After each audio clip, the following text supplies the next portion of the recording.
a bunch of work early on looking at various different types of weapons we could add to the sandbox. It's hard to find a new role that fits into that without breaking anything, but we throw stuff at the wall, see what sticks. And we found that the glaive was sticky. Yes, it was. It is a projectile weapon, and it is a shield, and it's a melee weapon all at the same time. You can just destroy stuff. That's really satisfying. Yeah, it's a whole cocktail of absurdity.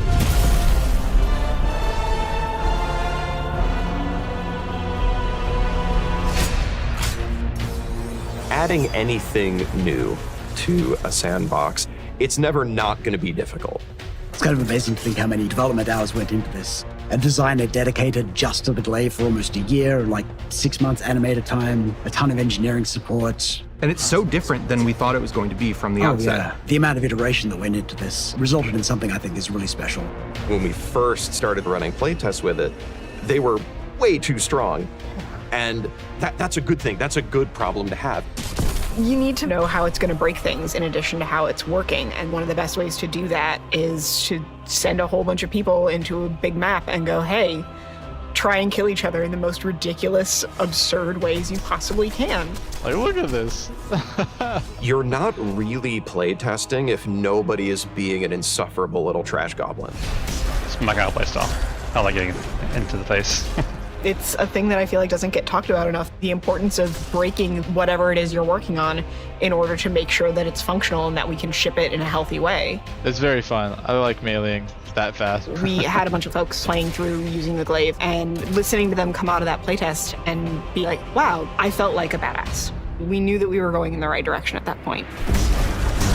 Up to this point, our primary melee-focused weapon archetype has been swords.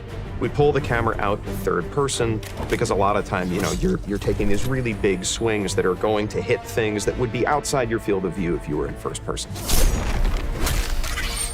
The Glaive is a much more focused, much more directed thing. I mean, it's a polearm. You're holding it. It is very clearly pointing in a direction. So we wanted to keep that experience in first person.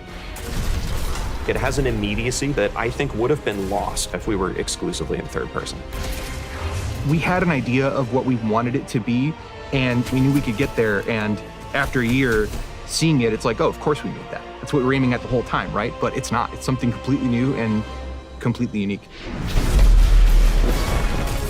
One of the things that I think is so exciting about the Glaive is it's the kind of weapon you can only find in a Bungie game. It doesn't exist outside of the Destiny universe.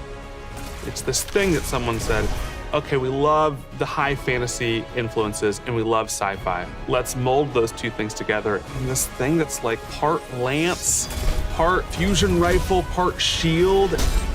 And it comes together to create this experience that you can only find in Destiny. This thing is awesome. A sword, a gun, and a shield all at once. It's just something we're really excited for. I can't wait for players to get their hands on the Glaive.